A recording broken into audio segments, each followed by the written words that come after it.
Rasulullah diutus oleh Allah kepada bangsa manusia dan bangsa jin, tidak termasuk malaikat. Kenapa? Karena malaikat tidak mungkin bermaksiat kepada Allah. Rasulullah itu tugasnya adalah nadhira. Salah satu tugasnya adalah nadhira. Liyakuna lil alamina nadhira, memberikan peringatan.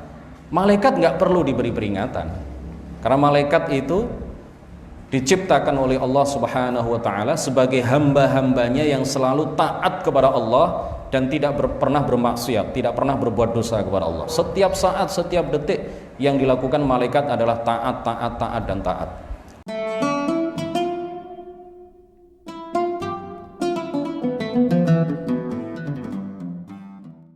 Para santri dan para pemirsa kajian online Aqidatul Awam yang mudah-mudahan semuanya senantiasa mendapatkan limpahan taufik, rahmat serta hidayah dari Allah Subhanahu wa taala. Kita masih pada penjelasan bait nazam ke-30. Qala al-muallif rahimahullahu taala wa nafa'ana bihi wa bi'ulumihi wa amaddana bi amdadihi wa afadha 'alaina min barakatihi. Amin. Nabiyyuna Muhammadun qad ursila lil alamin rahmatan wa fuddila. Nabi kita, Nabi Agung, Nabi besar Muhammad sallallahu alaihi wasallam qad ursila, telah benar-benar diutus. Siapa Nabi Muhammad? Lil alamin, bagi alam semesta, rahmatan, sebagai rahmat, wa fuddila, dan beliau dilebihkan derajatnya di atas seluruh nabi, seluruh rasul, seluruh makhluk.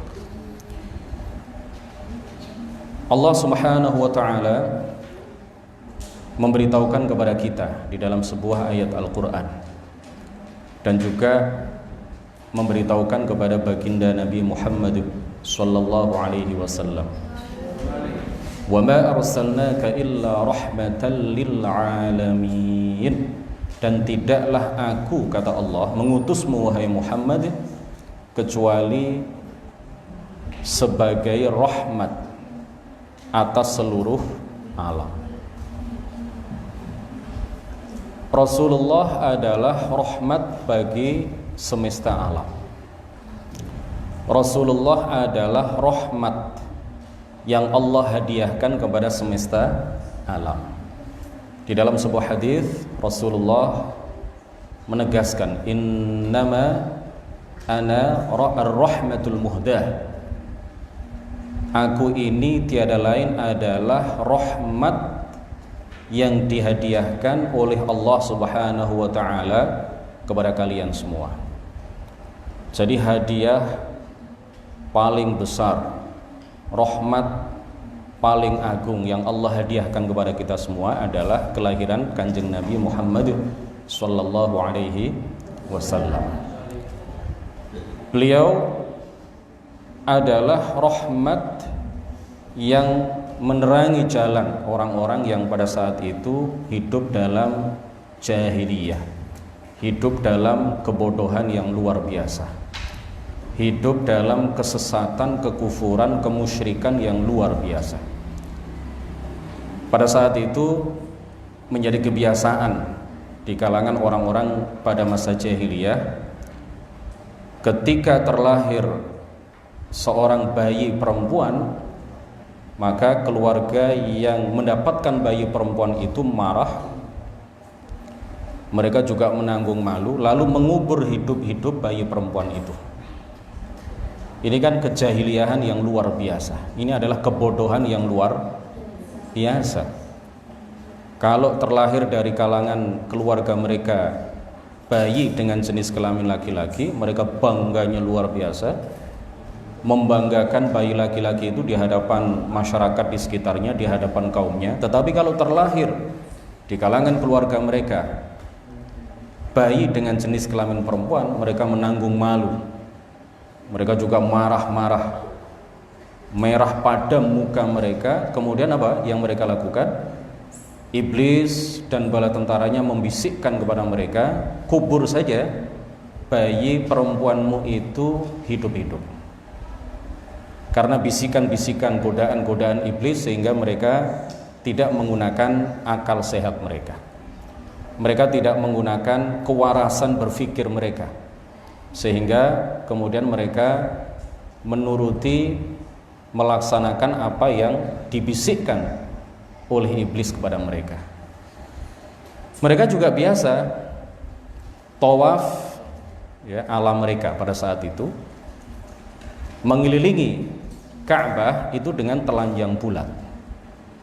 Kata mereka tempat di seputar Ka'bah adalah tempat yang sangat suci, sehingga mereka tidak menggunakan akal sehat mereka. Berdasarkan bisikan dan godaan dari iblis, iblis membisikkan kepada mereka, karena ini adalah tempat yang suci, maka janganlah memakai pakaian-pakaian kalian yang kalian gunakan untuk berbuat dosa itu. Kalian harus seperti bayi yang baru lahir. Kalian harus mengelilingi Ka'bah dalam keadaan telanjang bulat, karena pakaian-pakaian yang biasa kalian kenakan itu adalah pakaian-pakaian yang biasa kalian gunakan untuk melakukan dosa, untuk melakukan maksiat. Itu jangan kalian pakai. Kalau kalian mengelilingi Ka'bah, maka tanggalkan dan tinggalkan semua pakaian dan baju kalian. Kelilinglah di seputar Ka'bah dengan keadaan atau dalam keadaan seperti bayi yang baru lahir, yaitu telanjang bulat. Ini adalah kejahilian yang luar biasa. Kemudian ada di antara mereka yang menyembah berhala-berhala di seputar Ka'bah. Bahkan mereka juga kadang-kadang memahat berhala, membuat berhala itu dengan buah kurma. Jadi buah kurma itu disusun sedemikian rupa dalam bentuk sebuah berhala, dalam bentuk sebuah patung. Kemudian setelah itu disembah oleh mereka. Setelah selesai disembah, kemudian buah-buah kurma itu diambil satu persatu kemudian dimakan. Lalu keluarlah kotoran dari anus mereka. Jadi yang semula disembah itu kemudian menjadi kotoran, menjadi sesuatu yang menjijikkan. Ini kan kejahilian yang luar biasa. Terkadang ada orang-orang tertentu itu yang kemudian dijadikan kesurupan. Ada ritual-ritual tertentu untuk menjadikan seseorang itu dimasuki oleh setan, dimasuki oleh jin, setelah kesurupan lalu disembah. Inilah yang disebut dengan taghut, ya. Jadi orang dengan ritual-ritual tertentu kemudian mereka memanggil jin, memanggil setan, lalu diminta setan itu masuk ke dalam tubuh seseorang. Setelah seseorang ini di dalam tubuhnya ada jin, ada setan, dan inilah yang disebut dengan taghut, ya, taghut. Kemudian orang yang sedang kesurupan itu kemudian disembah. Nah, ini kejahilian yang luar biasa. Rasulullah hidup, tumbuh, lahir dalam lingkungan yang seperti itu. Makanya kemudian Rasulullah Sallallahu Alaihi Wasallam adalah rahmat bagi mereka. Dengan dakwah yang disampaikan oleh Rasulullah kepada orang-orang ketika itu, maka kemudian sedikit demi sedikit mereka meninggalkan kejahilian mereka. Mereka mulai sedikit demi sedikit menggunakan akal waras mereka. Mereka sedikit demi sedikit kemudian meninggalkan penyembahan terhadap selain Allah Subhanahu wa Ta'ala. Dan pada akhirnya ratusan ribu orang berhasil diislamkan oleh baginda Rasulullah Sallallahu Alaihi Wasallam. Rasulullah menjelaskan kepada mereka antara yang hak dengan yang batil. Rasulullah menjelaskan kepada mereka antara iman dan kufur, antara iman dan syirik. Menjelaskan kepada mereka perbedaan antara yang halal dan haram. Ini tidak boleh, ini boleh. Rasulullah adalah basyiran wa nadhira. Rasulullah diutus kepada mereka sebagai basyirah, sebagai orang yang memberikan kabar gembira kepada umatnya. Siapa di antara mereka yang taat kepada Allah dan Rasulnya, maka diberi kabar gembira oleh baginda Rasul, kelak di akhirat akan mendapatkan balasan yang luar biasa, nikmat dari Allah Subhanahu wa Ta'ala. Sedangkan kepada orang-orang di antara kaumnya yang balelo kepada Allah dan Rasulnya, yang durhaka kepada Allah dan Rasulnya, maka beliau nadhira, beliau memberikan peringatan kepada mereka bahwa mereka kelak di akhirat akan disiksa dengan siksaan yang luar biasa di neraka. Jadi Nabi Muhammad adalah rahmat bagi semesta alam, dalam arti beliau petunjuk, dengan petunjuk dari Allah Subhanahu wa taala, memperbaiki akhlak yang mulia, mengajak mereka hanya menyembah kepada Allah Subhanahu wa taala, menjelaskan yang halal dan yang haram, menjelaskan sesuatu yang membawa maslahat bagi umat manusia, baik dalam kehidupan dunia mereka maupun di dalam kehidupan akhirat mereka. Lil alamina rahmatan wa fuddila. Al alamin, apa artinya al alamin? Dalam kajian nahwu secara singkat dikatakan bahwa al alamin atau al alamun ini istilahnya adalah isim jama' dari alam. Alam sendiri adalah kullu ma siwallah, segala sesuatu selain Allah itu disebut alam. Apapun selain Allah itu disebut apa? Alam. Apapun selain Allah, makhluk seluruhnya ini disebut apa? Alam. Nah, setiap jenis dari alam itu juga disebut alam. Jadi al-alamun adalah isim jamak dari alam. Kemudian setiap jenis dari alam itu juga disebut alam. Maka dalam bahasa Arab dikatakan alamul jin, alam jin. Benar itu ya. Alamul ins, alam manusia. Alamul at-tayr, alam burung. Alamul mawashi, alam binatang ternak dan lain sebagainya. Kemudian di bawahnya lagi, kalau ada kelompok-kelompok banyak dari masing-masing jenis itu disebut juga alam. Jadi tadi kan ada alamul jin, alamul ins, ya, alamul ins, alam manusia. Maka di bawahnya lagi kalau ada komunitas, kalau ada kelompok-kelompok banyak pada masing-masing jenis itu juga disebut alam. Maka orang Arab mengatakan alamul Arab, alam Arab. Alamul ajam, alam non-Arab. Nah, begitu itu semuanya disebut apa? Alam. Jadi alam itu adalah kullu ma siwallah, segala sesuatu selain Allah. Apa alam? Kullu ma, al-alamu kullu ma siwallah. Kita baca sama-sama. Al-alamu huwa kullu ma siwallah.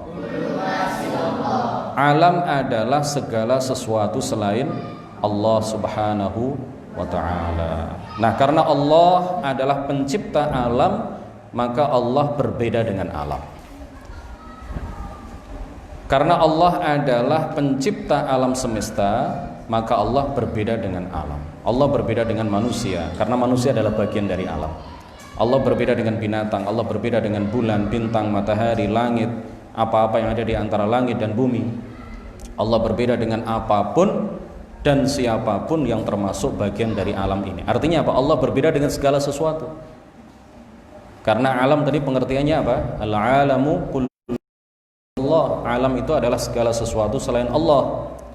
Sedangkan Allah berbeda dengan alam. Artinya apa? Allah berbeda dengan segala sesuatu. Allah tidak bisa dibayangkan, Allah tidak bisa dikhayalkan.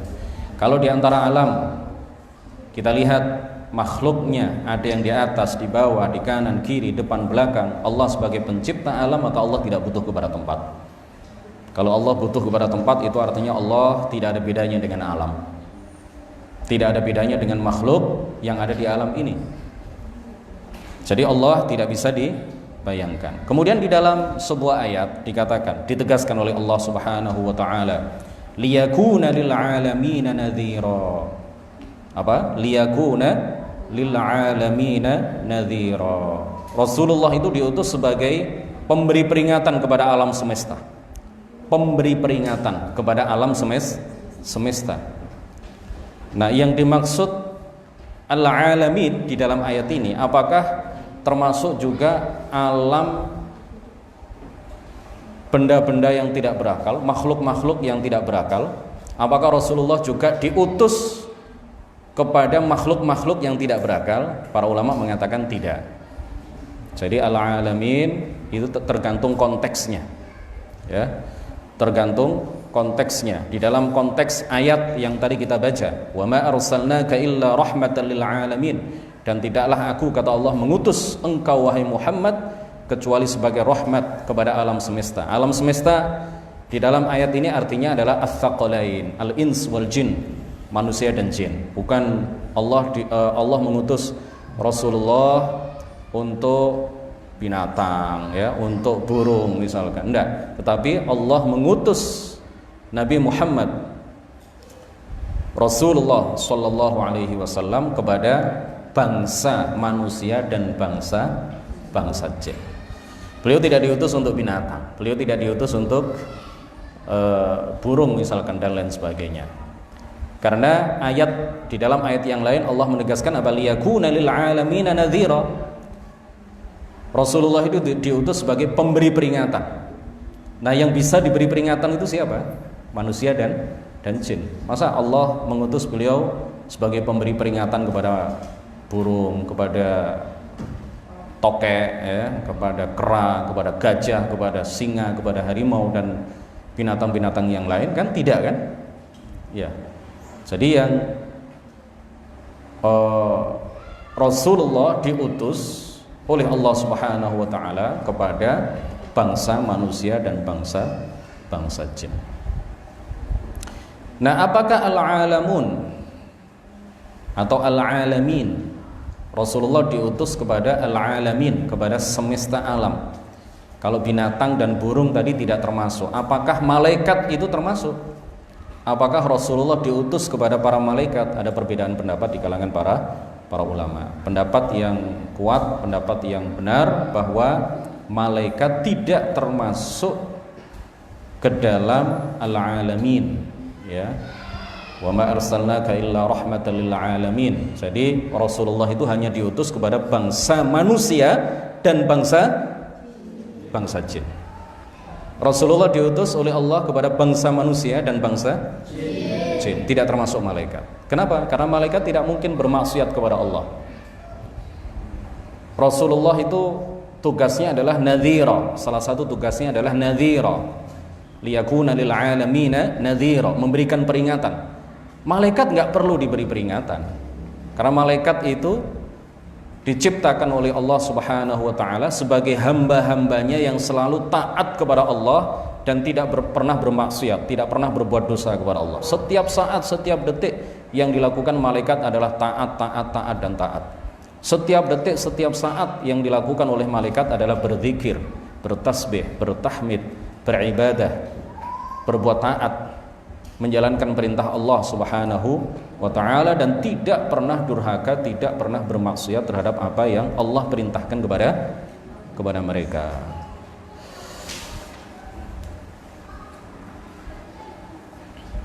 Nah, Nabi Muhammad adalah nabi yang terakhir. Nabi Muhammad adalah nabi yang terakhir. Tidak ada nabi yang diutus oleh Allah setelah Nabi Muhammad meninggal dunia. Sekarang masih ada Nabi Khadir yang hidup di lautan, yang hidup di perairan, yang hidup di samudra. Setelah Nabi Muhammad meninggal masih ada Nabi Khadir. Tetapi Nabi Khadir itu diutus, diangkat menjadi nabi jauh sebelum Nabi Muhammad lahir. Yang ditegaskan oleh para ulama, yang disepakati oleh para ulama, tidak ada seseorang yang diutus oleh Allah Subhanahu wa taala menjadi nabi setelah Nabi Muhammad meninggal dunia. Tidak ada seorang pun yang diangkat menjadi nabi setelah Nabi Muhammad meninggal dunia. Adapun Nabi Khadir sekali lagi adalah seseorang yang diangkat menjadi nabi oleh Allah Subhanahu wa taala jauh sebelum Nabi Muhammad lahir.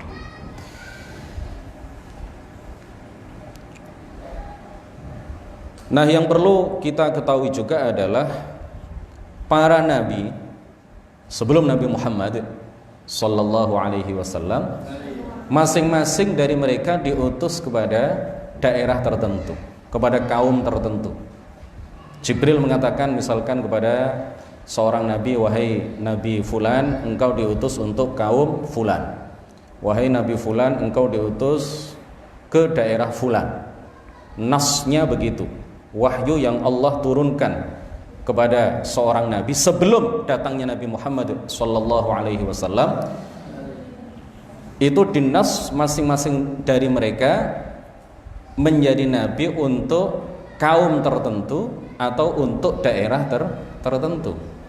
Adapun Nabi Muhammad sallallahu alaihi wasallam, maka beliau diutus kepada seluruh manusia dan seluruh jin. Tidak hanya kepada bangsa Arab, tetapi beliau juga diutus kepada bangsa non-Arab. Tidak hanya kepada orang-orang tertentu pada masa beliau, tetapi Rasulullah Nabi akhir zaman ini diutus oleh Allah kepada seluruh manusia, baik ketika beliau masih hidup maupun ketika beliau sudah meninggal dunia. Semuanya wajib beriman kepada beliau.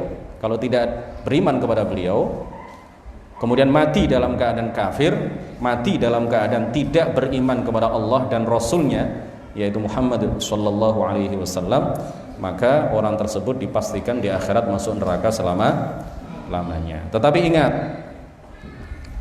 ini perlu dan penting sekali untuk kita ketahui bersama. Para nabi sebelum Nabi Muhammad sallallahu alaihi wasallam itu memang masing-masing dari mereka dinas untuk menyampaikan dakwah kepada umat tertentu, kepada kaum tertentu, kepada daerah tertentu. Tapi bukan berarti kalau ada orang-orang yang bertemu dengan beliau dari luar kaumnya atau dari luar daerahnya, kemudian beliau acuh tak acuh, saya kan diutus hanya untuk kaum tertentu, sedangkan ini dari luar kaum saya tidak akan berdakwah kepadanya. Tidak seperti itu, ya, tidak seperti itu, paham ya? Jadi Nabi, misalkan Nabi siapa? Nabi Hud misalkan. Di dalam Al-Qur'an disebutkan wa ila 'adin akhahum huda. Nabi Hud itu diutus oleh Allah Subhanahu wa taala kepada 'Ad, kepada kaum 'Ad. 'Ad ini adalah nama saudara Nabi Hud. Saudara senasab tetapi tidak seagama. Saudara senasab tetapi tidak seagama. Jadi nas dari Allah yang dibawa oleh malaikat Jibril kepada Nabi Hud, bahwa Nabi Hud ini diutus kepada kaum 'Ad. Kepada kaum siapa? Kaum 'Ad. Nasnya begitu.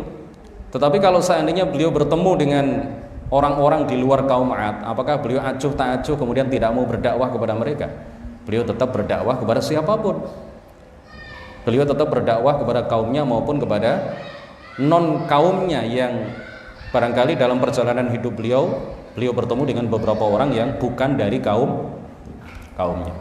Kemudian kalau misalkan ada dari luar kaumnya yang melakukan kemungkaran, yang melakukan pelanggaran-pelanggaran terhadap Islam, terhadap syariat, terhadap ajaran-ajaran Allah dan Rasulnya, yaitu Nabi Hud, maka beliau juga mengingkari kemungkaran itu. Bukan berarti beliau acuh tak acuh, itu umat lain, itu kaum lain, itu bukan dari daerah saya, itu bukan dari kaum saya, meskipun dia tidak menjalankan perintah Allah, ya saya biarkan aja, tidak seperti itu. Paham ya? Karena mengingkari sebuah kemungkaran dan mengajarkan kebaikan itu kita saja diperintahkan, apalagi seorang nabi.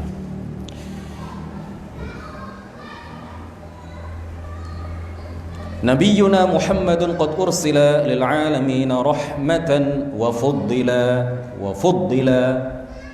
Rasulullah itu dilebihkan derajatnya di atas seluruh nabi, seluruh rasul.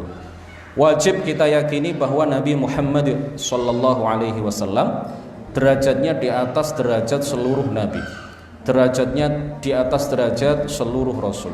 Derajatnya di atas derajat seluruh alam, seluruh semesta, seluruh jagat raya, seluruh makhluk. Beliau adalah makhluk yang terkasih. Beliau adalah makhluk yang paling dicintai oleh Allah, makhluk yang paling tinggi derajatnya. Tidak ada seorang pun di antara makhluk-makhluk Allah yang lebih tinggi derajatnya dibandingkan dengan beliau. Nah, masalah tafdil nabi ala akhar, masalah mengunggulkan derajat seorang nabi daripada nabi yang lain, ini harus, ya, la tu'lamu illa min tariqis syara', tidak diketahui kecuali dengan jalan syariat. Tidak boleh kita melebihkan derajat seorang nabi atas nabi yang lain hanya berdasarkan perkiraan semata, hanya berdasarkan pertimbangan-pertimbangan non syariat, pertimbangan-pertimbangan non Al-Quran dan hadis misalkan. Tidak boleh hanya berdasarkan akal semata, hanya berdasarkan perkiraan semata. Oh, Nabi Nuh itu kayaknya lebih tinggi derajatnya dibandingkan dengan Nabi Ayub misalkan. Tapi hanya berdasarkan akal semata, kayaknya, sepertinya, ini nggak boleh. Jadi ketika kita ingin melebihkan satu nabi atas derajat nabi yang lain, itu harus berdasarkan syariat. Tidak boleh kita melebihkan satu nabi atas nabi yang lain, misalkan hanya melihat pada mukjizat nabi ini lebih hebat daripada mukjizat nabi yang lain. Oh, berarti nabi ini lebih tinggi derajatnya dibandingkan dengan nabi yang mukjizatnya tidak sehebat nabi yang pertama. Tidak seperti itu. Ya. Karena misalkan Nabi Ibrahim, salah satu mukjizat beliau apa? Tidak terbakar oleh api yang berkobar-kobar. Dilemparkan oleh Raja Namrud ke dalam api yang berkobar-kobar. Yang terbakar itu hanya tali yang mengikat beliau. Rambut beliau tidak terbakar, jasad beliau tidak terbakar, pakaian beliau tidak terbakar sedikit pun. Ini adalah mukjizat yang luar biasa. Nah, ternyata salah seorang wali di kalangan umat Nabi Muhammad yang bernama Abu Muslim Al-Khawlani, salah seorang wali yang hidup di Yaman. Beliau pernah dibakar, beliau pernah dimasukkan ke dalam api yang berkobar-kobar, tetapi jasad beliau sama dengan jasad Nabi Ibrahim. Pakaian beliau juga sama dengan pakaian Nabi Ibrahim, sama sekali tidak tersentuh oleh api, sama sekali tidak terbakar dengan sebab api yang berada di sekeliling beliau. Apakah ini artinya Abu Muslim Al-Khawlani yang hanya seorang wali itu derajatnya sama dengan Ibrahim yang merupakan nabi dan rasul? Tentu tidak, ya. Jadi melebihkan derajat seseorang atas derajat seseorang yang lain, melebihkan derajat nabi atas nabi yang lain, itu tidak boleh hanya melihat misalkan pada mukjizatnya atau pada kelebihannya atau pada keistimewaannya, tetapi murni pure, ya, murni 100% harus berdasarkan syariat, harus berdasarkan wahyu, harus berdasarkan apa? Al-Quran dan hadis. Jadi para ulama jelas mengatakan di dalam kitab-kitab tauhid, nabiyyun wahid afdalu min kullil awliya. Satu orang nabi itu lebih utama, lebih tinggi derajatnya dibandingkan dengan seluruh wali. Abu Muslim Al-Khawlani seorang wali, derajatnya tinggi. Tetapi kalau dibandingkan dengan Nabi Ibrahim alaihissalam nggak ada apa-apanya. Nabi Ibrahim itu nabi, rasul, ya, makhluk yang paling tinggi derajatnya setelah derajat baginda Nabi besar Muhammad sallallahu alaihi wasallam. Yang paling tinggi derajatnya adalah Nabi Muhammad, satu tingkat di bawah beliau adalah Nabiullah Ibrahim alaihissalam. Nggak ada orang yang di antara Nabi Muhammad dan Nabi Ibrahim derajatnya, nggak ada. Semuanya, semua nabi, semua rasul, semua makhluk derajatnya masih di bawah derajat kanjeng Nabi Muhammad sallallahu alaihi wasallam dan kanjeng Nabi Ibrahim alaihi salam. Padahal tadi Abu Muslim Al-Khawlani sama-sama tidak terbakar. Tetapi para ulama tidak ada satupun yang mengatakan bahwa Abu Muslim Al-Khawlani yang merupakan wali min auliyaillah, satu di antara sekian banyak wali, itu sebanding derajatnya, ya, dengan Nabi Ibrahim. Nggak ada ulama yang mengatakan seperti itu. Tetap para ulama mengatakan bahwa Nabiullah Ibrahim jauh derajatnya di atas derajat Al-Imam Abu Muslim Al-Khawlani. Nah, oleh karena itulah di dalam sebuah hadis Rasulullah mengatakan apa? La tufaddiluni ala Yunus ibni Matta. La tufaddiluni ala Yunus ibni Matta. Jangan kalian lebihkan derajatku di atas Nabi Yunus ibni Matta. Apa yang dimaksud? Padahal Rasulullah itu kan jelas derajatnya lebih tinggi dibandingkan dengan Nabi Yunus. Para ulama menjelaskan hadis ini dengan makna, jangan kalian lebihkan derajatku di atas derajat Nabi Yunus itu hanya gara-gara aku pernah dimi'rajkan oleh Allah ke alam atas, sedangkan Nabi Yunus pernah dimakan oleh ikan hiu, ikan hut, ya, al-hut, ikan raksasa. Nggak tahu apakah tepat diterjemahkan ikan hiu atau ikan paus. Yang jelas ikan raksasa, ikan yang sangat besar, ikan nun, Disebutkan di dalam Al-Quran sebagai An-Nun, ya. Beliau adalah Dzunnun. Nabi Yunus itu salah satu julukannya adalah apa? An-Nun. Dzunnun ada dua, dulu pernah saya sampaikan. Ada Dzunnun Nabi dan ada Dzunnun Wali. Kalau Dzunnun Nabi tiada lain adalah Nabi Yunus yang pernah berada di ikan nun atau di ikan hud. Makanya disebut Dzu An-Nun. Artinya adalah orang yang pernah terperangkap di dalam perut ikan nun atau ikan hud atau ikan raksasa. Sedangkan Dzunnun yang merupakan wali, ya, yang bukan nabi, adalah Dzunnun yang pernah tinggal di Mesir, seorang wali yang bernama Thauban bin Ibrahim. Thauban bin Ibrahim yang salah satu mutiara kalam beliau adalah mahma tasawwarta bibalik fallahu bi khilafi dzalik. Apapun yang engkau pikirkan maka Allah tidak sama dengan apa yang engkau pikirkan. Apapun yang engkau bayangkan, apapun yang terkhayal dalam benak kamu maka Allah tidak sama dengan itu. Kenapa beliau disebut Dzunnun? Karena setiap kali ketika beliau mengobati orang sakit atau orang kesurupan atau orang gila, bahkan orang gila, orang kesurupan, orang sakit itu dengan sebab beliau menuliskan huruf nun di dahi orang yang sakit atau orang yang kesurupan atau orang yang gila, orang itu langsung disembuhkan oleh Allah Subhanahu wa ta'ala. Makanya kemudian beliau disebut Dzu An-Nun, artinya wali yang dengan sebab huruf nun beliau bisa menyembuhkan banyak sekali orang yang sakit. Rasulullah mengatakan, la tufaddiluni ala Yunus ibni Matta, janganlah kalian unggulkan derajatku di atas Yunus ibni Matta hanya karena sebab aku pernah dimi'rajkan ke atas langit yang ketujuh, berada di atas sana, berada di alam atas sana, sampai aku dimasukkan ke dalam surga, sampai aku melihat arsh yang merupakan atap dari surga. Sedangkan Nabi Yunus ibni Matta itu beliau berada di bawah, di dasar samudra, terperangkap di bawah, di dalam perut ikan raksasa, ikan nun atau ikan hud. Jangan hanya karena itu, karena pertimbangan itu kemudian kalian melebihkan derajatku di atas derajat Nabi Yunus ibni Matta. Nah, ini menjadi dalil bagi kita semuanya bahwa melebihkan derajat seorang nabi atas derajat nabi yang lain itu jangan hanya berdasarkan hawa nafsu, jangan hanya berdasarkan pemikiran. Nabi yang ditinggikan derajatnya oleh Allah Subhanahu wa ta'ala di atas nabi-nabi yang lain, maka dialah orang yang lebih tinggi, maka dialah nabi dan rasul yang lebih tinggi derajatnya dibandingkan dengan yang lain. Jadi semuanya berdasarkan apa? Pengunggulan derajat nabi atas derajat nabi yang lain itu semata-mata harus min tariqis syara' atau an tariqis syara', harus berdasarkan syariat. Kalau memang Al-Quran atau hadis atau ijma' menyatakan bahwa nabi ini lebih tinggi derajatnya dibandingkan dengan nabi yang lain, maka kita lebihkan nabi itu derajatnya di atas nabi yang lain. Jadi jangan hanya perkiraan, jangan hanya sepertinya, jangan hanya kayaknya. Paham ya? Kajian kita pada malam hari ini kita cukupkan sampai di sini. Mudah-mudahan menjadi ilmu yang bermanfaat.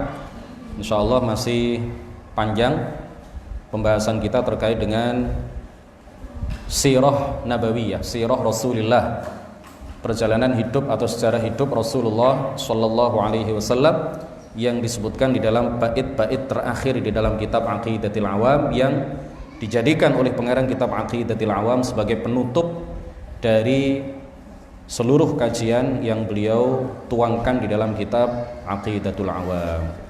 Barakallahu fikum, semoga Allah memberikan keberkahan kepada kita semuanya. Subhanakallahumma wa bihamdik, asyhadu an la ilaha illa anta, astaghfiruka wa atubu ilaik. La ilaha illallah. Allahumma salli ala sayyidina Muhammad wa ala alihi wa sahbihi wa sallim. Rabbi ighfir li wa liwalidayya wa lil mu'minina wal mu'minat. Rabbi fa